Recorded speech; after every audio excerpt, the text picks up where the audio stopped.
Ipinahayag ng PSI Group of Companies ang buong suporta nito sa patuloy na pag-unlad ng bayan ng Cavinti, Laguna sa pamamagitan ng iba't ibang proyektong pangnegosyo, turismo at trabaho na inaasahang magbibigay ng mas maraming oportunidad sa mga residente.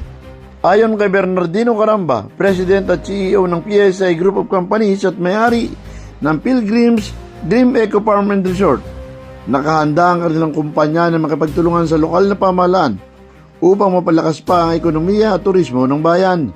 Matatagpuan ng Pilgrims Dream Eco Farm and Resort sa pagitan ng bayan ng Cavinti at Luisiana, Laguna, na isa sa mga dinarayong destinasyon ng mga turista sa lalawigan. Bukod dito, meron ding Pilgrims Fuel Gas Station ng kumpanya at kasalukuyang nagdi-develop ng isang high-end subdivision na layuning makahikayat ng mga mamumunan sa lugar. Dahil dito, nanawagan si Caramba sa mga lokal at dayuhang investor na tingnan ng potensyal ng Cavinti bilang umuunlad na sentro ng turismo at negosyo. Kami yung owner ng Pilgrim's Dream, kung saan ito ay nakatayo ng Luisiana at Cavinti.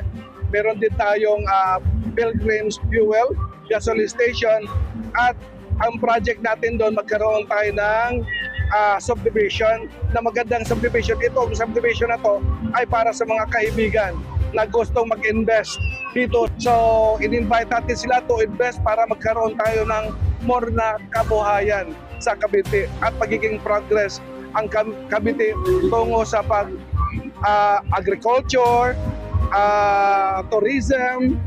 Ayon sa kanya, makatutulong ang mga planong ito sa paglikha ng mas maraming trabaho, pagpapalakas ng lokal na ekonomiya at pagpapaganda ng mga pangunahing atraksyon ng bayan.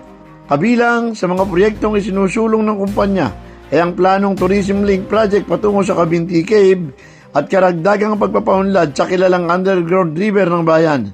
Ayon kay Caramba, positibong tinanggap ni Cavinti Mayor Arantly Arroyo ang panukalang ito sa pamamagitan ng pakikipagtulungan sa Pilgrim's Dream Eco Farm and Resort.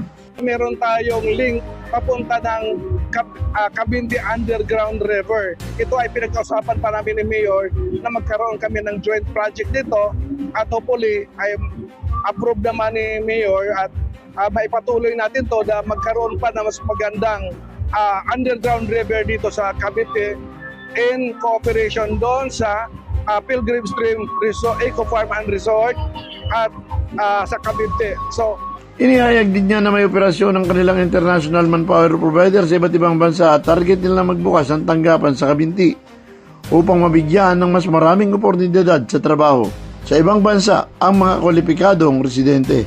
May isa pa kaming balita na maganda rin, nagkaroon tayo ng international manpower provider sa iba-ibang bansa like Europe, Australia, at sa iba pang bansa na magkaroon din tayo ng open office dito sa Cavinti na magiging link na para ang mga mamamayan sa Cavinti ay matulungan natin para makapag-abroad at kumita ng, siyempre hindi na kailangan piso ang kikitain natin, mas maganda kung kikita sila ng dollar para lalong lumakas ang ating bayan. So, umaasa naman si Caramba na may sasakatuparan ng lahat ng kanilang mga plano para sa Cavinti sa tulong ng lokal na pamahalaan, pribadong sektor, ng tanggapan ni Gobernador Sol Aragones at ng mga mamamayan.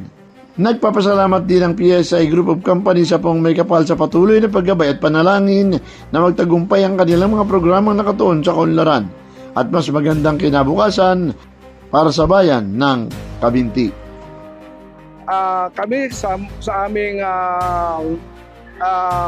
Pilgrim's Dream Eco Farm dito sa Cavinti, Pilgrim's Fuel at Pilgrim's Subdivision sa Cavinti ay nanalangin kami na magkaroon ng katuparan lahat ng dream na ibibigay natin dito sa bayan ng Cavinti. So, pasalamat, papuri sa ating Panginoon na matupad ang ating hangarin na magkaroon ng progress ang Cavinti. So, Felix Tambongko, The Observer News, DWRB 103.9 News FM. Ikaw ang una.